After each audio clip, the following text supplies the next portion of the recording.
Good evening, everybody. This is Alan Blumkin on the Comfortably Zoned Radio Network, and I'm here tonight with David Finoli, and we're going to do another segment of the Pittsburgh sports then and now. So welcome, David. Hey, Al, how you doing this week? I'm doing okay. Looks like from here. You've survived the Pirate Week so far? Oh God! I mean, I was amazed when I thought they were going to lose again last night, and when I put the score on the web, when I woke up this morning, I was amazed that they had won. Well, they were led by probably the lowest rated prospect of the group. Frazier had an incredible game, and almost had two homers, a triple off the top of the wall, and then the clutch homer in the ninth. But you're right, almost blew it. Yeah, and I understand that Marte had a couple of adventures on the base paths which were not successful. Well, he had two hits in his first two at bats, and then got thrown out, being very, let's just say careless, to be kind. Yeah. On the base pass. Apparently, from what I've ascertained from the Pirate Chatters, and this is the Facebook group that I'm in. I think I'm the only one from New York that's in it. That base running has been a problem all year. Oh, it has. You know what? The frustrating thing, there's so much talent on this team, Al, and they don't play the game smart. They don't play smart defensively. I just, for the life of me, I've been watching this team since the late 1960s, and we've seen a lot of good baseball, but we've seen a lot of bad baseball this time. I've never been more disappointed than I have been by this team this year. There's just too much talent on this team to be playing like this. I mean, it's been from the owner on down to the lowest player on the bench. This has been just one embarrassment after another. I think Frazier is probably the only guy I can think of, and Williams certainly has outperformed what we thought. But other than that, it has just been one failure after another. Tough to put a finger on just one part of it. Well, one of the guys put up a poll for most disappointing player of the season, and the one I put down, Polanco was not on the list, and one of the other ones that I selected, I didn't select J-So because J-So is what I expected. I didn't expect anything from him, and that's exactly what he gave us. And but this Hudson, who they gave 2 years to sign him away from the Diamondbacks, he's been absolutely awful. Well, and again, yeah. Here's a guy who, it's not like he pitched well last year, and then all of a sudden, kind of had a disappointing season. He was bad last year, except for a 2-month period in, I believe, July and August. Other than that, he did not pitch well last year, and we're claiming there's not a lot of money out there, yet we're, giving this guy $5.5 million a year. Yeah, no, and I follow the Indians a lot because I have a very close friend of mine who in fact, I met this friend of mine 56 years ago in the left field bleachers at Forbes Field. He's from the Cleveland area, and he's been passionate about them for a lot of years, and I've been following them because of him. And this team basically, you look there, and they play with enthusiasm. The management has gotten to the point where there's almost no weaknesses on the team, and this is not exactly a large market either. No, it's very, very comparable. They have a bigger TV contract, but I mean not substantially bigger. Where it should be making that much a difference. And the Pirates won 98 games 2 years ago. Yeah, and with the depth they had on the mound, and there's no excuse not to have signed a pitcher last year. There's no excuse not to have done the tweaks that were necessary this year. And for the life of me, I mean, my thought process now is, what's the off season going to bring? It's either going to bring signings to put this team back in a competitive nature, or more than likely, it's going to bring us a schedule full of bobbleheads and fireworks next year to get people in the stadium. Yeah, now the big deal is to come finish ahead of the Reds. Well, at one time it was a double-digit lead. It's down to a game. Yeah, I think they've got 2 or 3 games up on the Reds. That's the whole thing. It's probably 2.5 now. Yeah. Yeah. It's a game and a half last night before the final. But on the good end, there was certainly the thrill last week of the Curve winning the Eastern League title. Several of their farm teams have done fairly well this year. Absolutely. The only problem, as I look at it from a Pirates standpoint, you have 2 decent prospects in Kevin Kramer and Cole Tucker, who are on that team. But other than that, Mitch Keller is there, and there's not really much to speak of. I mean, a tremendous job by Mike Ryan with his club, and considering it probably wasn't by any stretch of the imagination from a prospect standpoint one of the most talented in the Eastern League. But on the good end, they swept through the series 3-0 to win. So at least there's something there. Kudos to them. And you're right, the minor league teams did play well this year. And I also made friends on Facebook with Brian Hayes, because I was already friends with his father. Yeah. So I saw him on the list, and I requested friendship, and he responded. So, well, that's good. He seems like a good kid. Yeah. Has been really injury plagued, but I believe, if I'm not mistaken, he was the top defensive player in the Florida League at third base. So he's really shown there. He's shown some decent hitting prowess. Power's still not what they expected yet, but again, we said the same thing about Josh Bell a couple of years ago. Yeah. He certainly is one of the few bright spots on this team. Anyway, let's go to some more pleasant topipic. The Steelers. We can. Yeah, the Steelers are. In fact, certainly. I just want a little anecdote. I get the USA Weekly, Sports Weekly. They put out every, and they rank the major league baseball teams from 1 to 30, and they had the Pirates at either 20 or 21 last week. They said in the comment, they always put a pithy comment. That's the team says it's football time in Steeltown.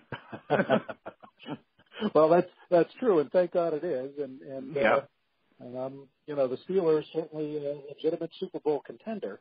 One thing I've certainly been very excited about, as I'm sure you are, is just what a night and day difference a defense has looked in the first 2 games.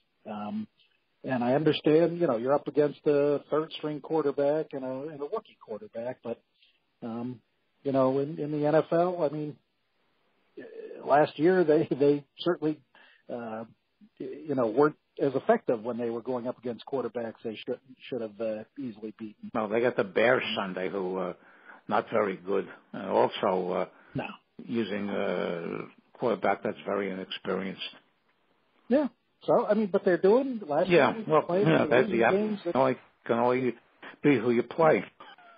Yeah, exactly. And I mean, that's always been the thing against Tomlin, is he can't beat the bad teams. But I mean, certainly this year he's beaten the teams he's supposed to beat. I mean, I know he's injured. He didn't practice today, T.J. Watt, but I mean, he's looked like a beast out there. A very nice interception, and certainly very aggressive on the rush. Dupree last week in his first game of the year was outstanding. I think having Wilcox and Hayden in the defensive backfield certainly gives them as strong a crew back there as they've had in ages. So there's a lot of exciting things to look at defensively. It's unfortunate with me because the only visibility I get to see them, unless the game is national, is in the red zone. I have that, for Sundays. So you're missing the defensive. Basically go from game to game whenever a team gets into the red zone. So, I can't watch the only games I can watch in whole are the nationally televised or the Jets and Giants. And the Jets I refuse to watch, and the Giants look like they're trending in that direction also. So, I'll tell you what, it's looking bad from your end. Oh God, yeah. I mean, again, the Jets have been, they've been living off that Super Bowl for the last 48 years. The Giants can't score. So that's the way I follow the Steelers. I'm waiting till they get into a couple of games later in the season that they're national. Right. And they actually have quite a few night games from the middle of the season on. I know that. Yeah. So. And they got a pretty tough schedule. I see that they're playing the NFC North. They played Minnesota. They're playing the Bears. So the two they have left are the Lions and the Packers. Right. Who are not easy. Yeah. And I imagine I don't know which they're getting Kansas City and the Raiders. They're getting that division. The AFC West. Yeah, they'll actually. You'll see them get those guys. Well, they two of them are tough. Kansas City and Oakland are tough. Denver and Denver did put a beating on Dallas last week, which I enjoyed thoroughly. Right, and that's the thing about the NFL. I mean, they should easily get through Chicago. Then they go down for their rival. Yeah, Baltimore is the rival. Yeah, and the division rival. Yeah, absolutely. They weren't expecting much from Baltimore, a 500 team again, but they've come out good. You're home against Jacksonville after, so you could really end up, if you beat Baltimore going into Kansas City, with a 5-0 mark. And they looked mortal last week after certainly a spectacular game against the Patriots. Yeah, they still I was against the Eagles. They still won that. Yeah. And the Eagles, came back a little bit in the second half, but Kansas City is going to be a very rough customer, and they probably feel the older Steelers for last year's playoff game. Absolutely. Which the Steelers won by kicking 6 field goals. They didn't score a touchdown in that game. That was one of the most unique games I've ever seen. It absolutely was, but they got by it, and they weren't necessarily healthy at that point either. So that ended up being a nice win, and Kansas City can certainly be beaten. You get past them again, you go into a nice stretch against the Bengals, Lions, Colts, and Titans. Again, not necessarily the top notch of the league. So, you really don't get hit with many difficult games at this point. I mean, you got the Patriots on the 17th of December. Then you travel to the Texans, which again, they got no offense. Yeah, they got them because they finished first in their respective divisions last year. Absolutely. That's the way it's scheduled. They get 3, 2 games with everybody in the division, 4 games in a from the NFC conference, 4 games with all teams from the AFC conference, and the other 2 from the AFC who finished in the respective positions. So since they won it, they're getting Houston and they're getting the Patriots. So, and it's a schedule. I wouldn't be fun right now because your offense has been disappointing so far, but there's too much talent on there to continue to be disappointing. I'm going to say this team's going 13-3. I'm going to make that prediction. Good.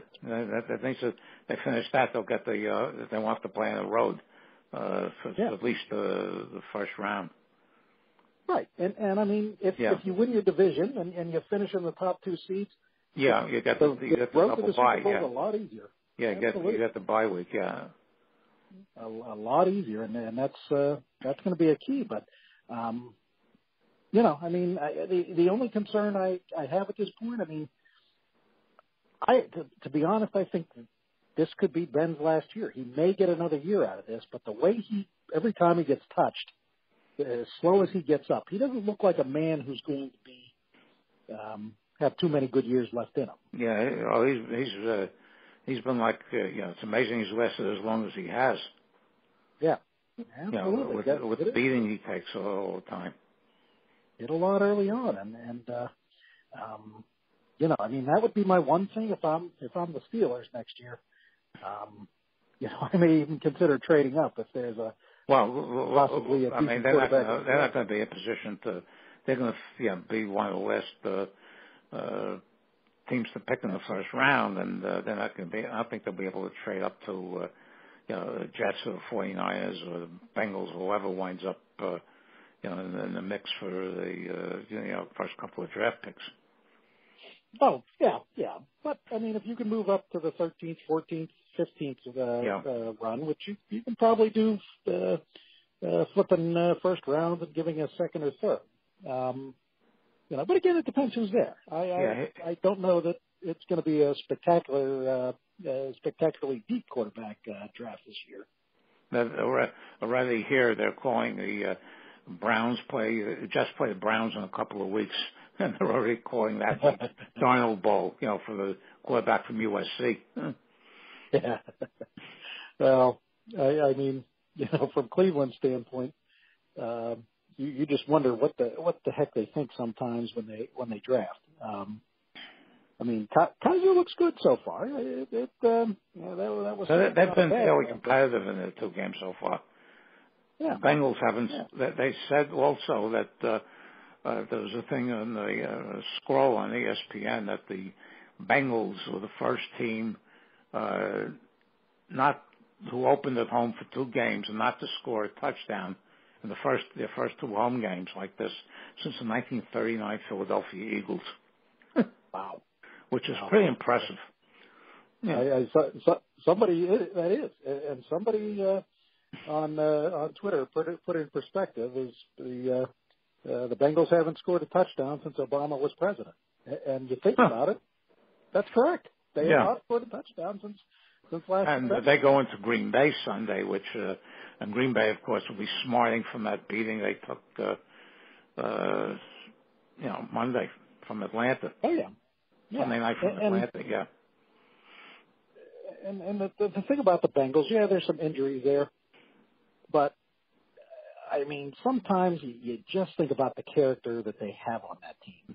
It isn't any perfect. The Roonies would never tolerate Pac-Man Jones or Perfect or whoever else on that team has been arrested. Yeah, because selfish players usually do things that end up causing losses in the end. And I just for the life of me can't understand why they can't put that 2 and 2 together again. They have talent. I mean, you look at Paul Brown wants to tolerate these guys. No. And, but on the other end, with them doing stuff like that, I mean, that's just always a plus for the Steelers. It could mean 2 easy wins this year. Oh, yeah. Let's hope so. On their end. Now, on the other side of Heinz Field, I'm sure you got to watch a little bit of this. I watched too much of it. I watched too much of it.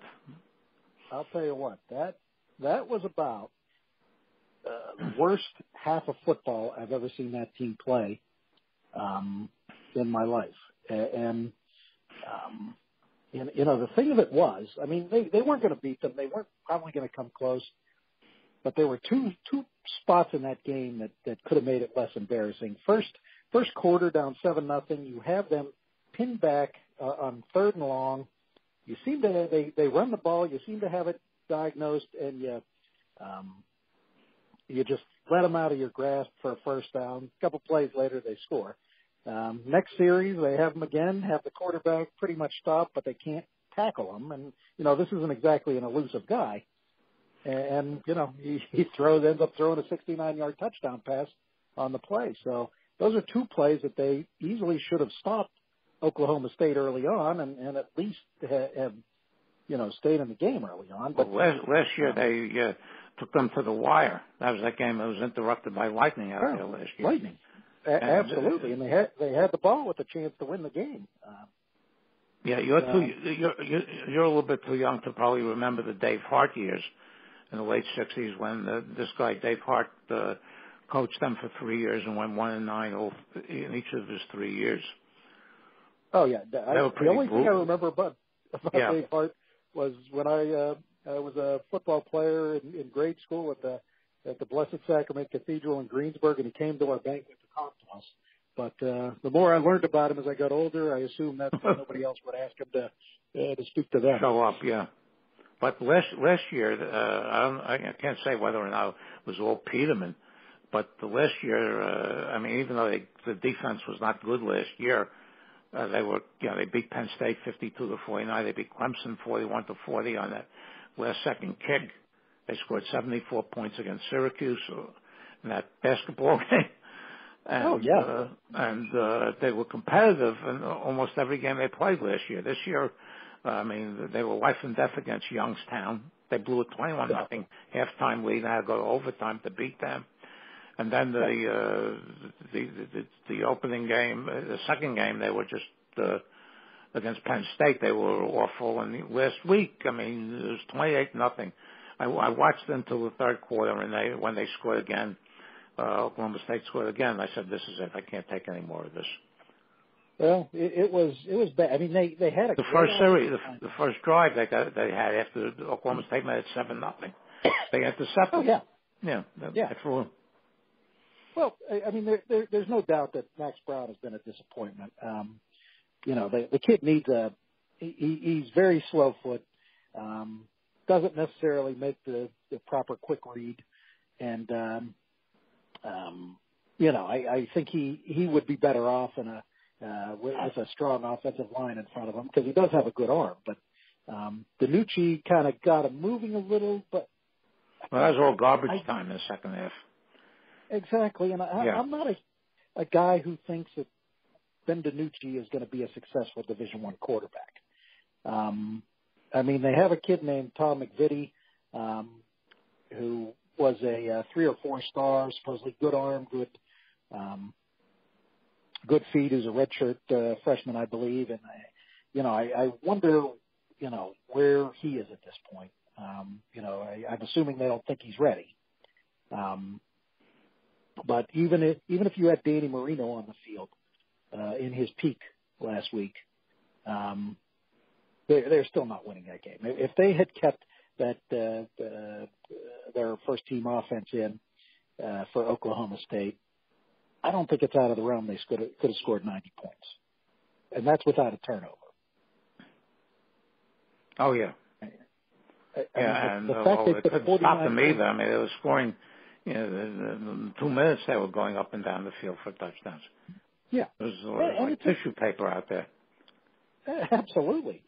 It was an effective offense, no doubt, and I'm sure Whitehead would have made it a little more successful had he not been suspended. But the one I love the coach, but on the other end, this is his forte, and we're into our third year of this, and the defense looks no closer to being better than it has was last year. And this quarterback Brown reminds me somewhat of Sinceri, who I had a lot of trouble with, getting used to because I thought that he was not very good.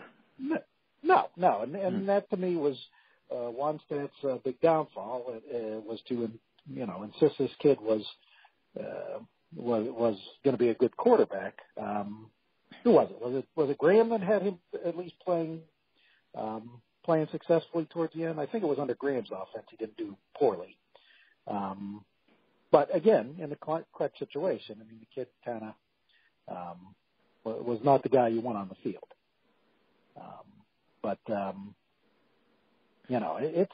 It's a lot of trouble out there. Georgia Tech is right now, if I'm not mistaken, the number 1 rushing team in the country. Provides an offense that Pitt's not going to see.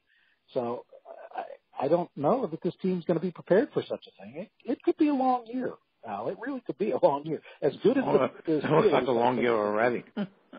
Yeah, exactly. Yeah. Exactly. I mean, last year when they beat Penn State, I called. I have several friends of mine who I went to school with back in the early '60s, and we keep in touch with each other. We were all going crazy after that Penn State game last year, and after the Clemson game, and even though we knew that there was no defense and they were basically winning games by outscoring them, the other teams. right. Right. And this year that doesn't seem to be a possibility. So, I know they have Rice on the schedule at some point. Yeah, and that should be a win. But listen, last week, Rutgers, who was terrible, played Morgan State and beat them 65-0.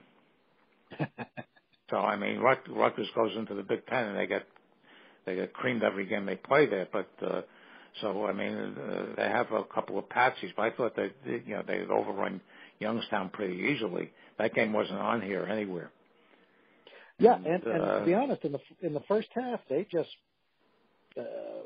buried Youngstown State physically, and they looked like they were going to do it in the third quarter. Had fourth and very short in Youngstown territory, decided to punt, and at that point in time, they just took the wheels off. And, they haven't put the wheels on pretty much since then. It's a little concerning. On the good end, at least on a lesser end, the Duquesne and Robert Morris teams certainly have gotten off to good starts, and which I don't know if you've ever had the chance to see Robert Morris Duquesne football game, but it's usually a good rivalry type of atmosphere. I know it's on a minor level, but that's kind of nice to see both of those schools certainly playing. So I know Pitt doesn't. I don't think they get either Clemson or Florida State this year. No, Pitt has a fairly. They get Miami. Yeah. I look at what they have. You go down. Georgia Tech's going to be tough. Rice is beatable. Syracuse is beatable. I thought NC State was going to be beatable, but who knows at this point? Yeah. Same with Duke. North Carolina may be beatable because they're not playing well this year either. They're not, but again, Yeah. I look at what I saw the first couple games, and except for Virginia Tech and Miami the rest of the season, and I guess you could include Georgia Tech, they look like they have a chance to beat the rest of the teams, but it's a very weak coastal division this year. I think Virginia Tech looks by far to be the class of it. This game Saturday is going to be could turn into a benchmark whether they're competitive against teams of that caliber or better. Well, that's Georgia Tech always concerns you. A couple of years ago, they ran up and down the field against Pitt, and last year, Pitt certainly ended up getting the best of them here. So I remember beating Pitt in 2 bowl games in the 50s. They beat them in the Sugar Bowl. That was the one where they had this whole controversy because Pitt had a couple of black players on the team. Yeah, South was segregated at that time, and then they went to the Gator Bowl the following year, and they lost to them again. Yeah, the Sugar Bowl. Bobby Greer was the one player, and I had the honor of talking to him a couple of years ago. They had a pass interference call in the end zone that they called against him that ended up it was a phantom pass interference, and I talked to him. And he basically told me he was nowhere near the defender. But the Southern referee at the time obviously didn't see it that way. Well, the thing is, if you ever watch Southeast Conference games, and I've discussed this with a few people I know, that if there's a controversial call, even when two SEC teams are playing each other, that the call will go to the higher-ranked team. No, I I don't know whether it's prevalent really anywhere else, but the SEC has really been notable for that. The Alabamas and the LSU's and the Floridas and those teams, they're the best of it.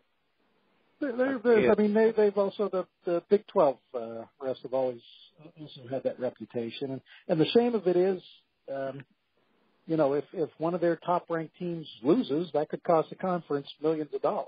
Oh yeah. Not that it should ever be that way, that comes into play, but I really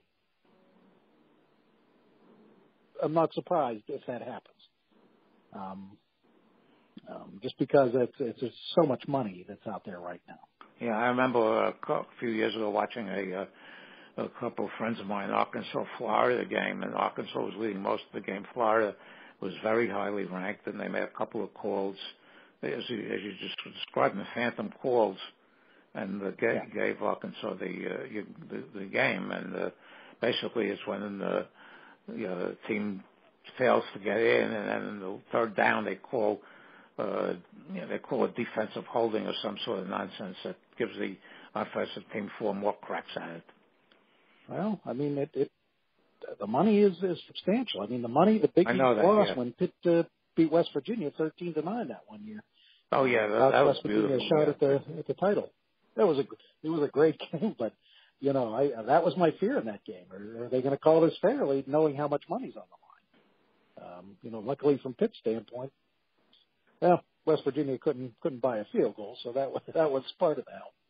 But now, just like Pitt couldn't in 1975 against Penn State. That game's still ranked. What are you going to do? Absolutely. But hey, who won the national championship next year? Yeah. Still the highlight of all the highlight champions. And the season in 1980 with Marino when they went down and beat Georgia up in the ball game again. Yeah, but those were some good years. You beat up South Carolina and George Rogers one year, and then certainly the John Brown catch in the 80. I think it was the 82 Sugar Bowl for the 81 season. I also watched them a few years ago lose a Sun Bowl game to Oregon State 3-0. 3-0. Never win. Remember that one? Nasty win that day. I do remember that. Yeah, that was for you. They should have gone to the BCS. That they blew that game against Cincinnati. When they 28-7 lead. Cincinnati went down to play for Vatech in the Orange Bowl, and they were totally destroyed. They got ripped, but I always figured Pitt could always play at Vatech well, and I always would give them a shot against them. I thought they would have played much better. I thought they by far were the better team and actually close to a top 10 team that year. And I also remember Cincinnati. You get to the BCS that year, you're going to put a lot better recruits in the system at that point. Another bowl disaster. I remember I ran home. I think it was New Year's Eve for a bunch of years ago. Maybe 20 years ago already. They were playing Southern Mississippi in some bowl game, and I put the TV on. Liberty Bowl in '97. Yeah, whatever. They're losing 21-0 already. Yeah. So that was a tough. That was the beginning of the Walt Harris era. Yeah, and the rationale I used about this past year when they lost to Northwestern is that they play well enough to go to a bowl game. And they come here where it's 25 degrees. That's got to be tough, although I couldn't get off work, but that was one I was actually thinking about going to see. But in the end, you don't want to sit in 25 degrees. You don't want to sit at Yankee Stadium in the winter for 4 hours. You just don't. I can imagine that be a windy endeavor. Absolutely, Al. It's I held jet tickets for 2 years, 1979 and 80, when they were still playing at Shea Stadium, and that cured me. I haven't been to a pro football game since. God, what got me a break it was in 1980, the Saints came in. This is the Jets' last home game of the year. Saints came in 0-14. Uh-huh. So I told this friend of mine I had the tickets with. I said, if they lose this one, that's it. And they did. It was 0-14 New Orleans. You know, which and I should have realized from the get-go in 1979 when the Gastineau committed a personal foul on the quarterback that sent it against playing Cleveland, sent the game into overtime. They allowed a field goal to send them into overtime, and they just lost that one. So I should have realized right then and there that this was a complete waste of time and money. But it took me 2 years. I did go, as many Steel games as I could when I was at Pitt, and saw a lot of the games at Forbes Field, right, which was not exactly the greatest football. Yeah, and sometimes they would open the gates, the iron gates behind center field at the half. You can get in for nothing. Just to let everybody in. And when hello? Yeah, go ahead. Yeah, and when before they opened it up, if there was a field goal or an extra point kick from that end zone, it would go over the wall, and these 10-year-old, I didn't go near them, these 10-year-old kids would kill each other for the football.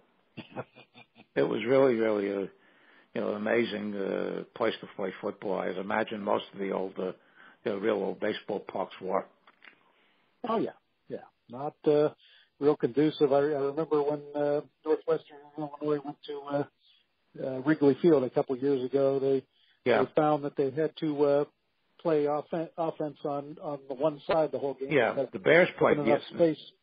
Bears played for years. They played there. Yeah. Exactly. So you wonder how many walls Bears ran into. Oh God! And the wall was right up against the end zone. And the Cardinals, when they were in Chicago, they used Comiskey Park. Yeah. So basically, most of the Eagles, until they moved to Franklin Field, used the Connie Mack Stadium. The Giants played in the Polo Grounds until 1955, and they moved into Yankee Stadium. And the Lions played in Tiger Stadium. And the Packers used to play half their season home games in Milwaukee. Right. Back then. It was through the 80s. Yeah. But luckily it's better now. And now the only two that have football, the Oakland Coliseum and the Toronto has a CFL team in there. But they've actually moved. The CFL they built a smaller stadium for. They don't go into the. They're playing outside now. Yeah. And I guess Oakland's moving in a couple of years. Yeah, well, they're supposed to move to Las Vegas, and the A's are in the midst of negotiation for a new ballpark. God knows when that'll come up. I also had to explain to a friend of mine why the Chargers drew 28,000 last week. Yeah, he didn't understand. I told him, they moved. That's all this place holds. Yeah. Oh, they actually it holds over 30,000. They couldn't sell it out. Yeah, well, I think that was the problem. The fans in L.A., if the team doesn't do well, they're going to be completely apathetic. Right. But and that's the one good thing I love about Pittsburgh sports. I mean, Penguins and Steelers have waiting list enthusiastic, and you know what? That's because they put a product out. Exactly. In Pittsburgh, if they don't put a product out, you're not going to get the support. And the Pirates don't put a product out, they can have all the giveaway days they want next year. If they don't do a heck of a lot better, people aren't going to show. Well, and I think they're frustrated now, but I mean, there's still passion with the baseball fans. Yeah. And I mean, there's a lot of passion out there. It's not. Oh, I know that. I saw the crowds when they won the 98 games 2 years ago. Yeah. So I for the life of me, I just don't see how they don't see that. Ron Burkett once said, you put a winning product out and it increases the value of your franchise. So Bill Veck's whole, thing was, and I've only been to PNC once, and that was in 2006. Which was a very bad year, but I loved the ballpark. It was beautiful. Yeah. No, it's a good ballpark, but again, it's like the argument that's been going on online the past few years about the on-campus stadium. Yeah. Pitt. It doesn't matter where they play. Pittsburgh will support a team if they win. And Duquesne and Pitt basketball is a prime example. You built the most gorgeous basketball on-campus facility, but when you started losing, nobody showed up. It didn't matter that it was right smack in the middle. Yeah. Bill Veck always said that if you put a product on the field, that the rest of it will take care of itself. People will show, and that's why the argument for the on-campus stadium, which Pitt does not have the infrastructure to handle 40 to 50,000. Where are they going to put it? Because the Pitt is where the old football stadium was. Well, what they're claiming is either down in Panther Hollow, which would cost hundreds of millions of dollars to do the infrastructure around there to make that viable, or up where I guess Pitt now owns where Veterans Hospital is, and that's where some people were talking about that. But again, I like it at Heinz Field. It's easier to get in and out, and quite frankly, if you only build a 30 or 40,000 seat stadium, you look like a minor league program. Yeah. And that's what you are. That's what you become as a minor league program. If you're interested in cutting down to make tickets more viable and make people want to buy them quicker, then put a tarp over the top of Heinz Field. If that's what you're looking for.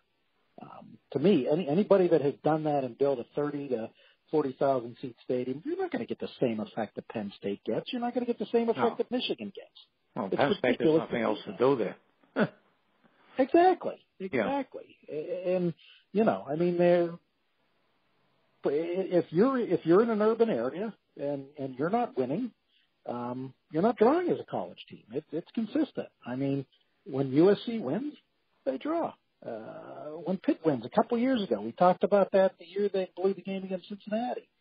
There was 60-some thousand people in that stadium that day to watch Pitt football, to watch Pitt win a championship, and that was the most enthusiastic crowd I've seen in a stadium. And you blew it. You win that game, I really think, you're not a top 10 program, but you're competing for conference titles and your division titles every year at that point because you're getting a better quality recruit. And I really worked out about the basketball team, especially they went to the Eastern 8, the Eastern Regional Finals, and beaten at the buzzer by going over. Absolutely. But that was. None of these guys proved to be very good pros. The one boy hung around for a year or two. Sam Young hung around for a year or two, but they knew how to play. They did. That was a good team. Now I don't think they would have gone to the final because they had to play that great North Carolina team. That would have been tough, but you don't know. But they certainly were Final Four quality that year. That was very frustrating. But Jamie Dixon always had them competitive. That's why I'm so concerned about what they're going to put out this year. So but that's a topic for another show. Absolutely. Okay. Absolutely. We got that, Al, and I just want to say real quick, I got my book on the classic Pens, the top 50 games, is officially out now, so you can get that at any Barnes & Noble store and on any. When's the other one coming online? Pittsburgh's Greatest Champions will be out the 30th of October. Okay, that one I'm looking forward to. I'm not big on hockey, but maybe I'll pick it up just to see.